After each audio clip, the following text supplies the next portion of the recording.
Today's guest works with executives, influencers, and thought leaders to become the face of a movement. Prior to becoming a communications expert, he worked on the editorial staff of Penguin Random House, where he worked with New York Times best-selling authors. He has been featured on NBC Palm Springs, Forbes, Fortune, and Inc.com. Welcome to the show, Neil. How are you doing? I'm doing great, Toby. Thank you very much for having me. Thank you so much for joining me on this episode of Mirror Talk. I really appreciate your presence here right now, and I'm looking forward to everything I'm going to learn from you, or everyone is going to learn from you in this episode. So I'd love us to just start with, with your journey. Your journey took you from, 330 SAT verbal score to helping New York bestselling authors to, write great books and to reach out to their audience. Can you share this story with me? How has your life journey and your career journey been so far?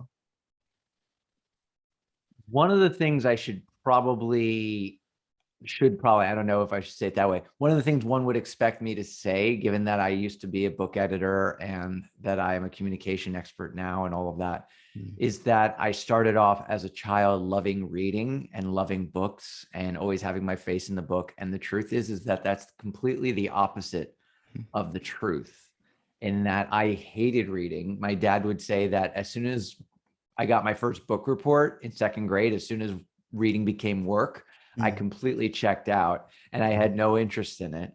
And that remained true right up until my early 20s. And it's kind of funny, Toby, I got through so much of school and got decent grades, even though I never read a lick of anything. Wow. And I just really didn't want to do it. I just hated it. I finished some books for school because they were required and I was going to be tested on them and stuff. But it was a real grind just to get me in front of a book at all. But then as I finished college, I started discovering some kind of light science fiction-y kind of books. And so I was reading those. And then when I graduated, I moved to New York City. And I found that I really struggled in the city. It was big and loud and noisy and dirty, and so much more so on the subways specifically. So whenever I got in the subway, I just couldn't stand being there. And I needed an escape. And this is back in the late 90s where we didn't have smartphones and stuff. And I'm grateful we didn't, because I found my escape through books. Yeah. And I just started reading a bunch of stuff all the time. And then I discovered this one book that a friend recommended to me called A Prayer for Owen Meany by John Irving. It's a novel. And I had this kind of, it's all going to work out in the end kind of way of looking at the world until I read that novel. And that shattered that whole thing. And I was left there in my early 20s believing that so many, this kind of angst-ridden kind of what's it all mean kind of 20-something thing that so many of us go through at that age. Yes. And I just became hyper curious about how language, how the written word in this case, could impact me so much. And I just read everything I could find by John Irving and other authors, and just really tried to put those pieces together for a couple of years. And then that got me my first editorial job at Penguin, because I had developed a lot of critical thinking around writing and books. That it got me the job, and I worked there for a few years, and that was basically my apprenticeship for everything else that followed. Oh, that's so beautiful. That means your first book, motivated you to read more books, to find out, the meaning to life, and then that way, also find out the power behind words. Then that way you became, an editorial staff of Penguin. Yeah, it's just kind of funny how it just worked out that my struggle with reading. I mean, the first time I took college board kind of entrance exams, what we have in the States called the SATs, I got a 330 verbal score, which meant that 95% of all the other people who took the SATs that year did better on their verbal test than I did. I was in the 5th percentile. I mean, that was abysmal. I mean, you get 200 points just for signing your name correctly. And so my brain was mush, and it really took a rebuilding of those parts of my brain to really comprehend language again and to really think about it in a meaningful way. But thankfully I did, and it set me up with a career. I was really quite fortunate in that regard. Yeah, and if you look back right now, like at this moment in your life, would you say you are reading more books than you ever had read in the past, or you still like read, a few books from time to time? It's an interesting thing, Toby. I'm going through kind of a strange chapter in my life around books, in that because I've helped so many authors and worked on so much content over the years, and I certainly have my way of helping people with their content. When I read a book that is just not, it's just the author really hasn't done their due diligence to take care of me as a reader, Yeah. I just don't really have much of an attention span for it. So my way of consuming books these days, especially nonfiction books, is to listen to them on audiobook and then listen to them at advanced speed, like 2x or sometimes 3x speed, because that seems to be the only way I can take it in. So it's almost become like this occupational hazard of mine that when I read a book, I can't take my editor or book collaborator's hat off just to enjoy the book. It's a lot harder these days. So today, right now, this day we're talking, yeah, it's a little complicated, my relationship with reading right now. And yeah, because a lot of it just feels like work, even though I don't want it to. Yeah, I can So imagine. yeah, it'll probably shift again later in life, but that's where I'm at right now. Yes, I can imagine you like I can imagine you reading a random book and just saying and editing it like unconsciously, like, oh, that's wrong, that's supposed to be there. Yeah, yeah. So it's like, oh, this could be this. They could have told this story here, and it would have been so impactful and sort of thing. Yeah, yeah. It's a Exactly. little tricky that way. Yeah. Yeah. And why do you think content is about empowerment and not just about the information that it gives? Right. Right. Well, let's put this in the context of public speaking and speaking at a conference specifically. So let's say it's a 3-day conference on some subject matter that you as an attendee really want to learn a lot about. And you've paid hundreds of dollars, if not more, to be at this conference. And over the course of the 3 days, there's going to be like, I don't know, like let's say there's a dozen different speakers you listen to in keynotes and breakout sessions and all of that, right? There's an abundance of information there. There are so many different things to listen to, so many different things to watch and to take in and absorb.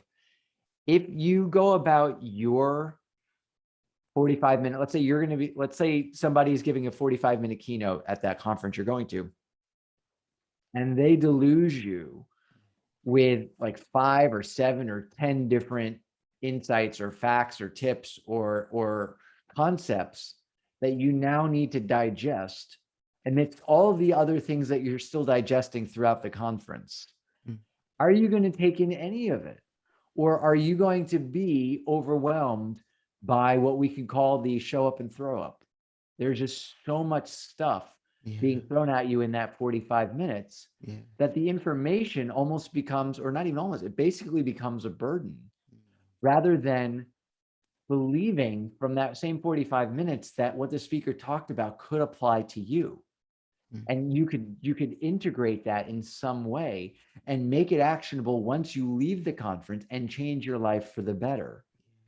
And so the difference between when creating our content and providing information and empowering our audience is really the difference between whether they raise their hand at the end, whether they say, yes, I want to go deeper with this. I want to try this. Yes. And so that's what so much of my work is about, is helping people to create content that doesn't deluge the audience with information, but rather empowers them to believe in a new possibility, because people are empowered not by knowledge, not by that which they know is true, but rather that which they believe is possible. Yes, that's so beautiful. And that, relates to what I read on your website. I'm going to put the link in the show notes of this episode.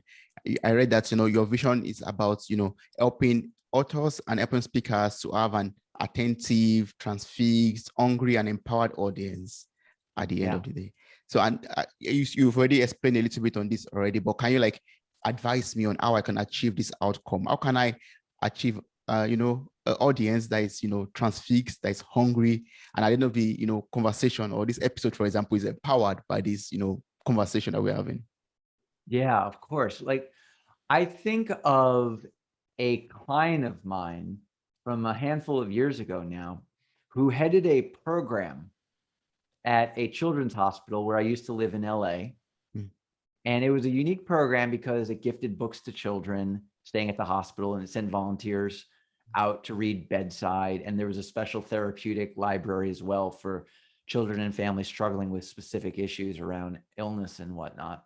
And I knew the founder and director of the program because I was a volunteer there at the time. And I was one of the people going and reading bedside to the kids.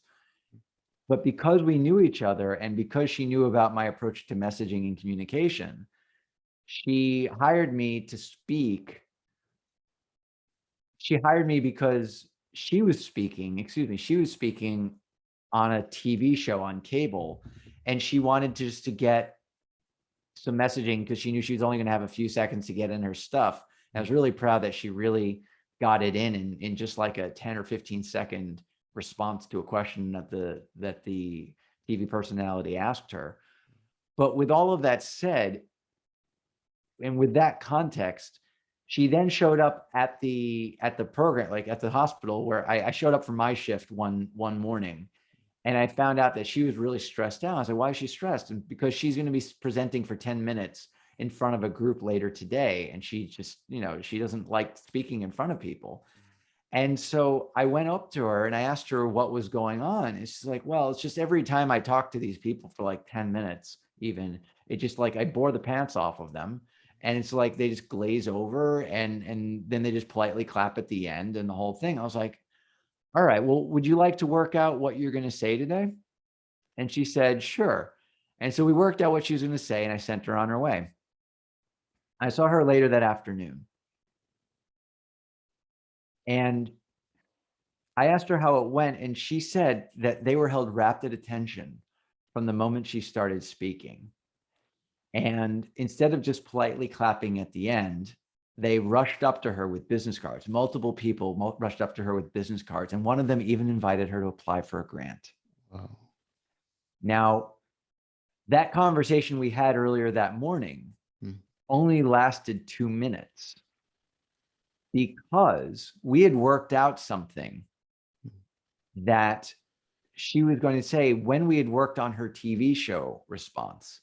We had worked on a certain ingredient, and then over those 10 minutes, she created context for that ingredient that just held everyone rapt at attention from the beginning, but then really convinced them that change was possible by the end.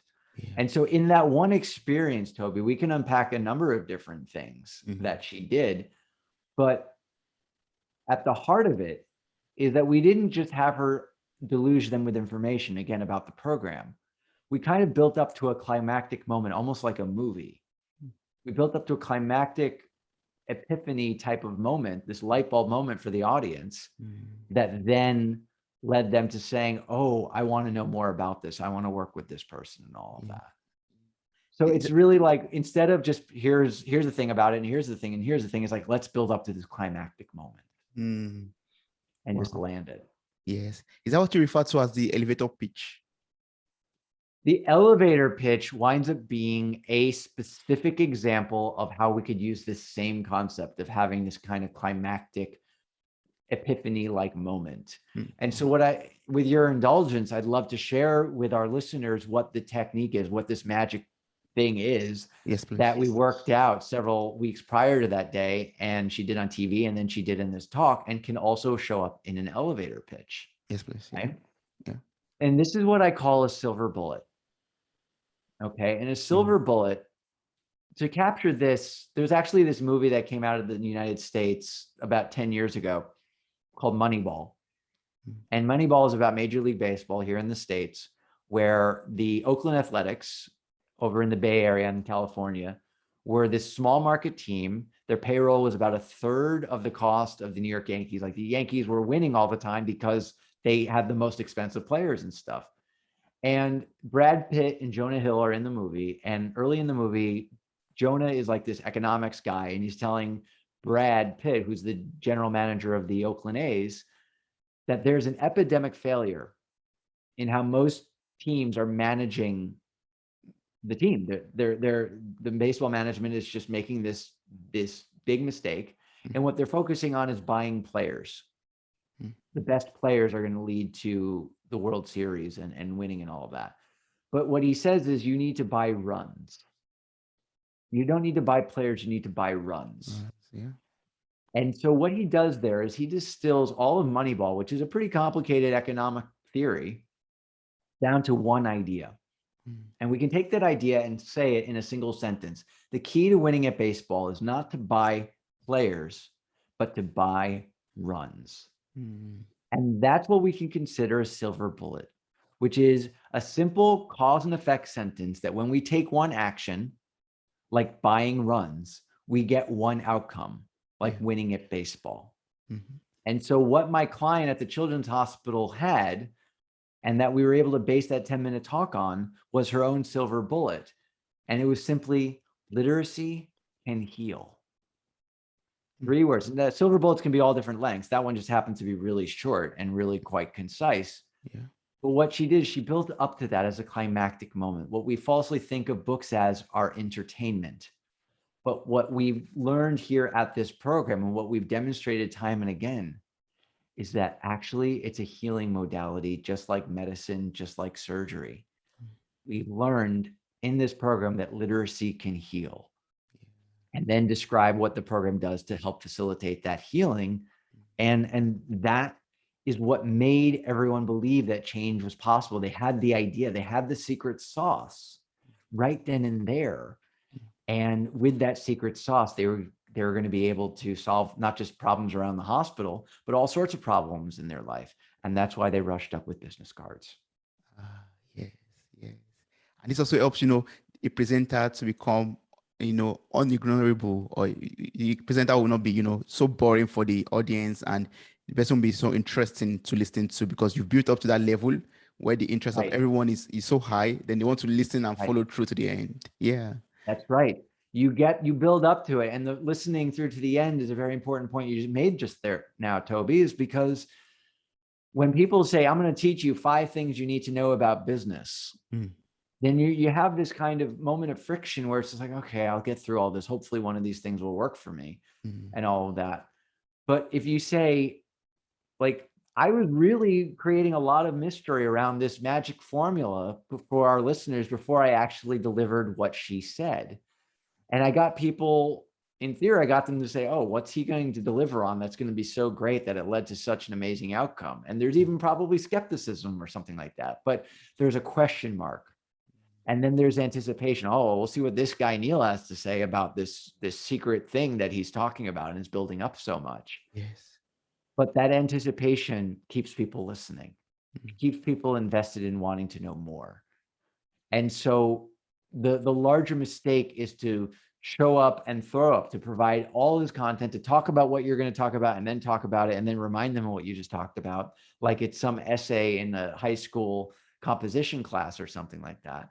But if you make it more like a movie, if you make it more like with a climax, like the silver bullet becomes a climactic moment of discovery and realization, they're not only going to be sitting on the edge of their seats the whole, like, leading up to that moment, but then they'll get chills because the silver bullet is structured in a way that suddenly empowers them in a way they weren't empowered a moment before.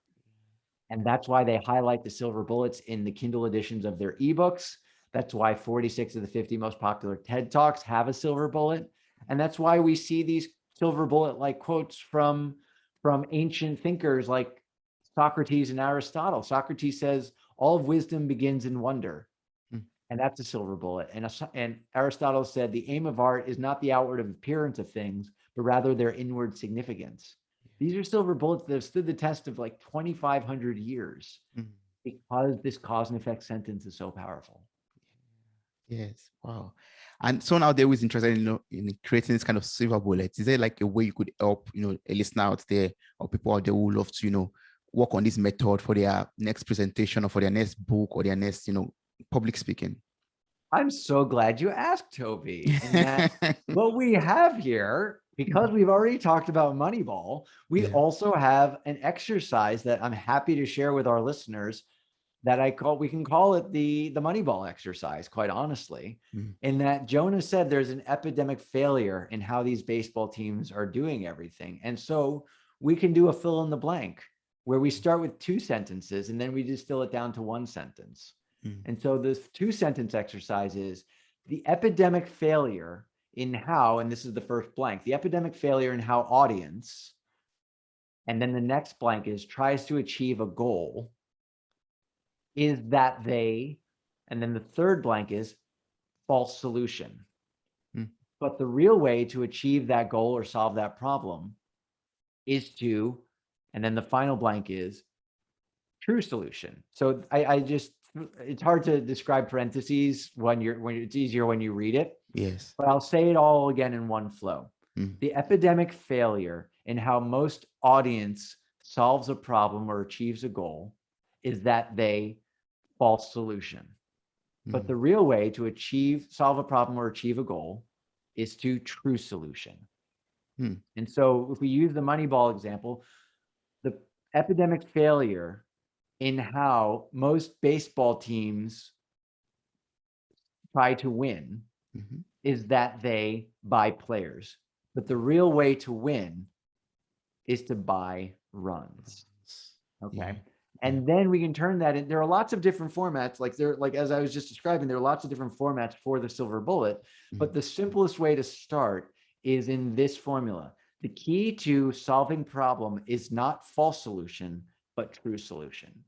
As in, the key to winning at baseball is not buying players, but buying runs. So our listeners can play around with that formula just to get across the thing that if you want to solve this problem or achieve this goal, don't do it this way, do it this way instead. And it's not the only way to find a silver bullet, and it's certainly not the only way to write one. But I find it's a really nice entry level way to get people started on this path. But I think sometimes people could be a bit confused, I would say, like not knowing what the first solution is and what the right solution is. Sometimes it could be interchanged sometimes. But I think for that one, it's some guidelines also, like to know, okay, I think this is the right solution, but then looking at all of these rules and all of these guidelines, it's probably not the right solution, but the first one. Then, are there ways you could help us to know what the right solution is to be? Like, the false solution in your example was, buying players. Yeah. And the right one is buying runs. For a novice like me, I might say, oh, the false solution is to buy runs and the right solution is to buy players. I see. Yeah. Well, a lot of it comes down to a lot of our listeners are likely experts in their field, and they've been doing what they've been doing for some time. And so the epidemic failure exercise winds up being particularly useful if there's this kind of like tisk, no, that's not how you do it kind of quality in how they see other people, their competitors, other people who do what they do, or solve a similar problem in a different way. A lot of people will think, oh, I don't agree with that at all. That's just not a good idea. And they understand what they don't approve of. And so it's interesting, Toby, that it really elicits conflict, right? Yes. But it elicits conflict in one's mind in creating this sense of disapproval. And the reason I do that is because there's emotional charge in that disagreement. And really what the idea there is that contrast creates clarity.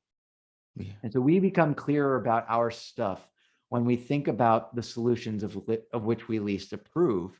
And so that's really just, it's certainly not, I'm not saying to anyone to go out and start criticizing other people and trashing other people's stuff.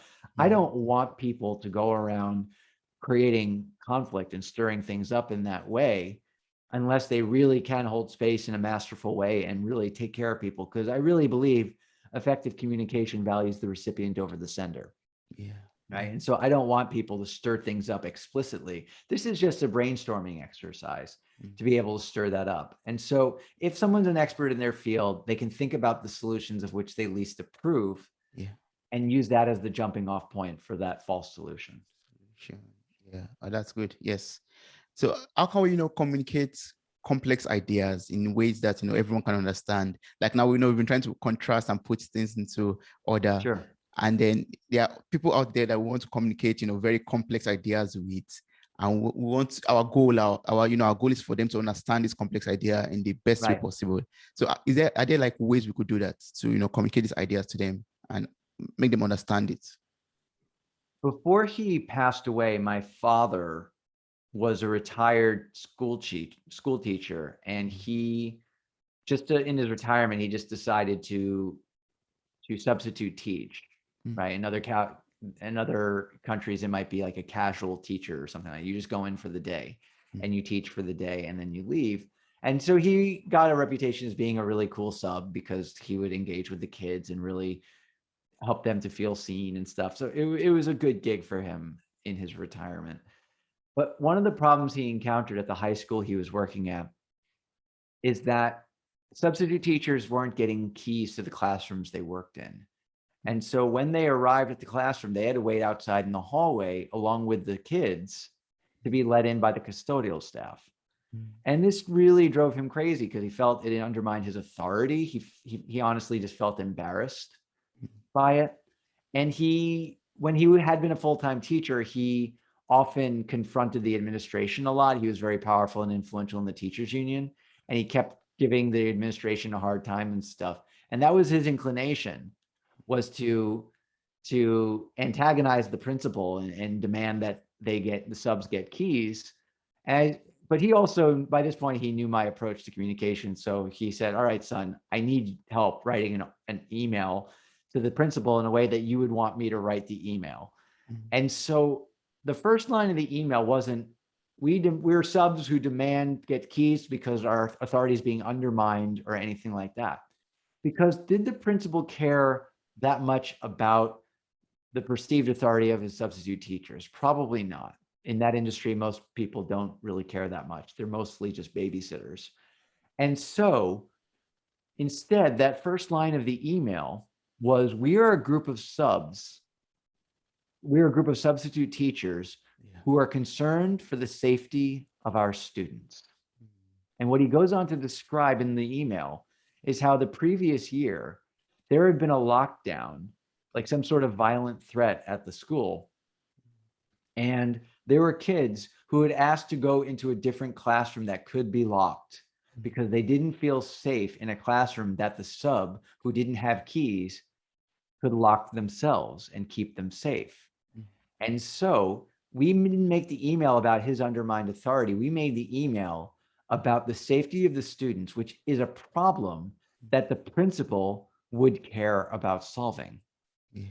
And so I've taken you through the original question you asked me, Toby, was how do we ultimately get people to understand complex ideas and all of that? Yes. And the reason I told you that story is because people are most likely to embrace a solution when it's provided within the context of a problem they care about solving. Yeah. And so a complex idea will benefit, of course, from the simplicity of the silver bullet technique, but our audiences will become invested in learning about it and even having patience for some of the more complex notions if we first present it in the context of a problem they care about, because that will help them to get invested. Yeah. That'll give them more emotional, like there'll be a greater emotional investment, essentially, is what I'm saying, to learn whatever it is we have to say, because we framed it in that context. Yeah. And so that's really a powerful tool for helping these more complex ideas to take hold in people's mind. Present it in a way that, that's in a form that is attractive to the person that's going to solve the problem. Yeah. They're like, oh, I don't quite get it yet, but I really want to. And they do that. And then the simplicity of the silver bullet winds up being also a very important tool in helping folks to understand the complexity of an idea. If you distill it down to one essential cause and effect sentence, then they will be at least primed to learn all the other more granular stuff. Yeah. That's going to ultimately help them. So in that case, and that story, your father was like a leader or an influencer, as a substitute teacher, right then. Yeah. In a way, it's funny. You wouldn't think that. As a substitute teacher, but yeah, that's exactly what he became. He became an influencer. Yeah, and looking at you and your life so far now, making funny life is. You are a change maker who boosts, entrepreneurs and leaders influence through public speaking. Sure. That means your people, like your father in back in those days, to be able to speak publicly and address issues and situations. Mm-hmm. Exactly. So can you like share some tips from your own expertise and your experience on how we can boost our influence through public speaking or through tackling world problem, for example? Tackling the word problem. Is that what you said? Yes, or maybe problems in our Oh, community or problems in our around the world. Got it. yes, Got yes. it. Yeah. What I'd like to say is that, and we've covered this in so many words, Toby, is that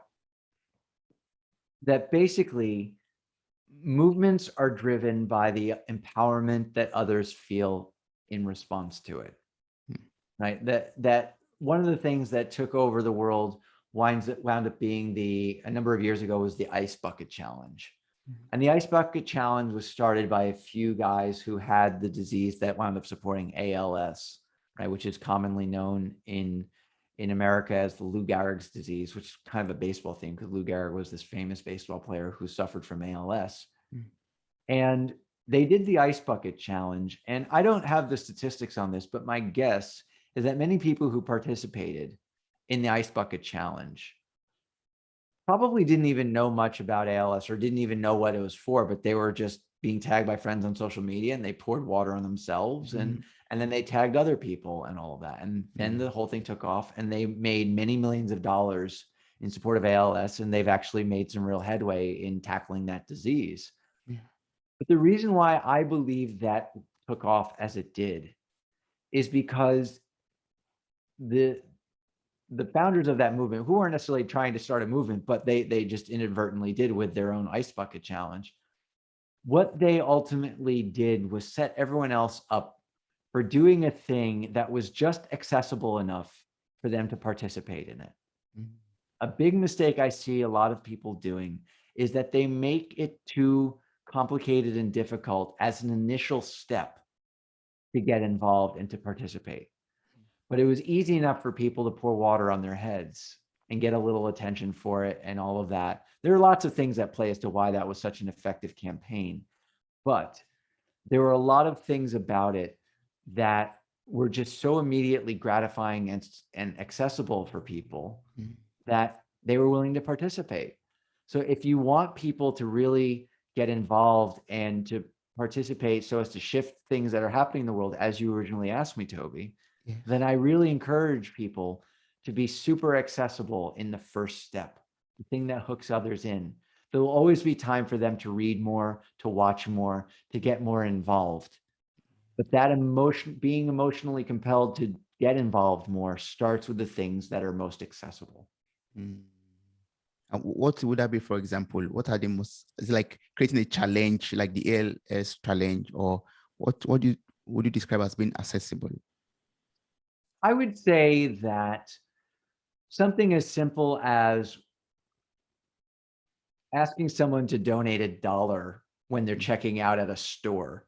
It's just asking the question, you already swiped your card, would you just like to add $1 to this cause?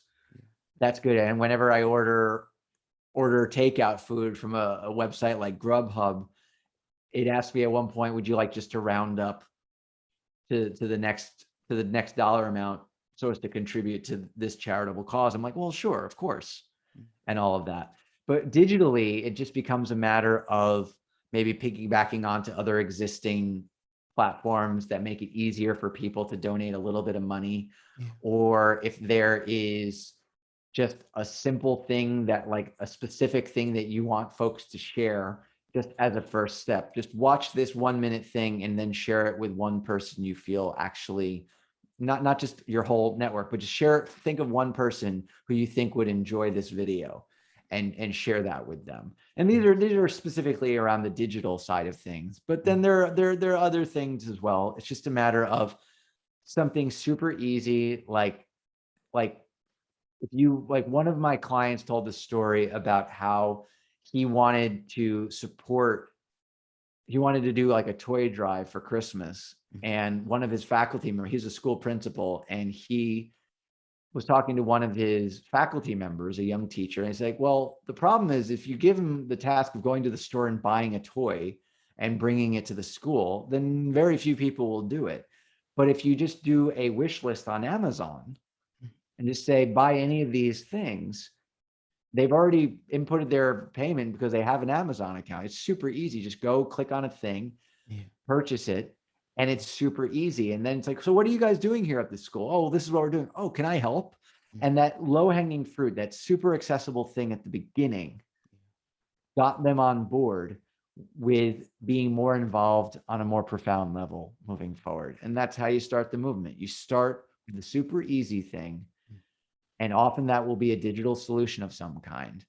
And then you cultivate the relationship and help them to work their way into helping on a more profound level moving forward. Yeah, that I got it. I mean, starting a movement with a very accessible and easy step will help us, to convince and change the world with our ideas. Yeah, for sure. Yes. For sure. Absolutely. Wow. So I would love to learn more from you. You're a VIP contributor to entrepreneur.com, for example, and you've worked with Penguin Random House already, and as in editorial staff. I would love to know how to write, a very electrifying story that, sticks the audience or the reader to my book or to my speech, for example. When I was in 4th grade, Toby, we did a production of a Walt Disney cartoon on stage, like a short version of this Walt Disney cartoon called The Jungle Book, based on Rudyard Kipling's novel. And he, like I was given the role of King Louis the orangutan, and I had this big song and dance number, and I was a total ham. And so I would just kick my legs all over the place, and it made my class laugh, and it would make the audiences laugh as well because I was so over the top. But the first time I wore a costume was the first time we actually performed in front of half the school. And I was playing this big hairy ape, and so I had these big furry gorilla slippers on. And so I'm kicking my legs every which way, as I always had throughout rehearsals. But in the middle of my number, in front of the very first audience I performed in front of, my left slipper fell off and landed in the pit between the stage and the audience. And I had the 4th grade equivalent of an oh crap moment. I was like, oh my God, I lost my slipper. I don't know what compelled me to do it, Toby, but a split second later, I just reared my right foot back and hurled the other slipper off my foot, and it flew halfway across the auditorium, and everyone went berserk. And I know that it really landed well because we would get like letters from the kindergartners and 1st graders in the coming days. And it was like, it was like those things they draw pictures and on construction paper and then write the letter on the construction paper. And several people said how they loved how the lion, because they didn't know I was an ape, they said they loved how the lion was kicked off his slippers, kind of thing. So it really went over well. And I did it every performance thereafter. And what I learned from that moment is that sometimes the greatest catastrophes are the greatest opportunities for success. Now, that was a story from beginning to end. It has a silver bullet, right? Sometimes the greatest catastrophes are the greatest opportunities for success. But what is it that gave it the silver bullet? What is it that made it a story worth telling? And this is to circle back to your original question, like, how can we tell better stories as entrepreneurs and in this way or that way? And it was the moment that slipper fell off. It was a moment of the unexpected, the moment I didn't see coming. Because what did it force me to do? It forced me to adapt. I then kicked the other slipper off. And so that adaptation is what led to the silver bullet, the lesson. And so if we're looking to mine out stories about our life and to really hit our audience with a really powerful story and really draw them into our world, we infuse our stories with the unexpected. And that's what gives it its juice. That's what makes the difference and makes it, instead of just a meandering narrative that we tell, something that really sucks people in.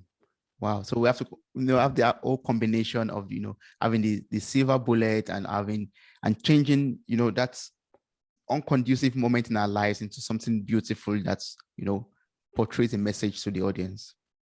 Yeah. Yeah. Well, if we circle back to my client at the hospital, I had her start with a story. She usually buried that story halfway through or something. And we started, and we didn't have her say, "Oh, thank you so much for being here," and stuff. Cause that's another tip, by the way, for our listeners, is that for live presentations, most speakers will say, "Oh, it's so nice to be here, and thank you so much," and they'll give accolades to the person who just introduced them onto stage or whatever. And that just squanders the tension at the beginning of a talk. But if you harness that tension and you start with a story, you don't visit at all, you just look at your audience for a moment and then just start, you're going to suck them right in. And so she started with a story about a boy the night before. She's like, "I would have liked to have prepared more for this presentation, but last night I was with a family because the young boy was close to death." And tells this whole story about how she brought in a book featuring SpongeBob SquarePants, and how when she got into the room, everyone was in this daze.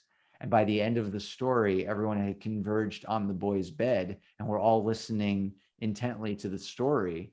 And it was this wonderful shared moment. And he did eventually pass away, but he didn't pass away that night or the next day. He stayed with us for a few more months after that. And that sets up this silver bullet that literacy can heal. There was a healing moment in just simply reading a story to a family who really needed to experience something else in that moment. And so we start her with that story. It draws everyone in on an emotional level. And then she provides the big idea further along. And it really winds up being this great way to draw people into your world and also deliver on a really big promise. Like, I'm going to tell you something amazing, and then to actually deliver something amazing. Wow, these are very awesome tips, and no wonder you have clients who have appeared on Dr.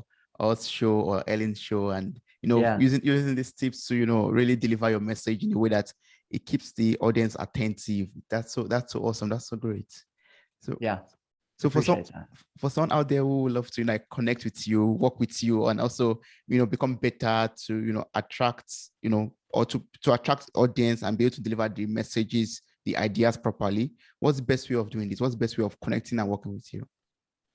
You can find me at neilcanhelp.com, NEILCANHELP.com. And at the bottom, you'll find a contact page. And there is also a form if you're interested in just having a conversation. You can actually go right to neilcanhelp.com/apply.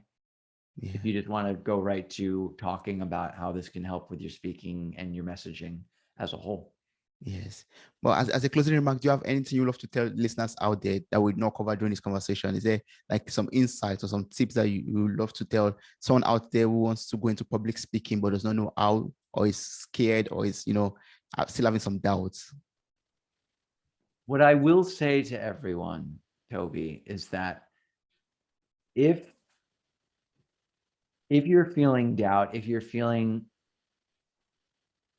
some uncertainty around your value, I'd like for you to think about who you've helped to create real transformation in their life. What is there before? What was their life like before you helped them? And what is their life like now after you've helped them? And if there is that clear before and after, then you clearly have something of value to share with the world. And frankly, depending on your viewpoint, you might even owe it to others to no longer be silent.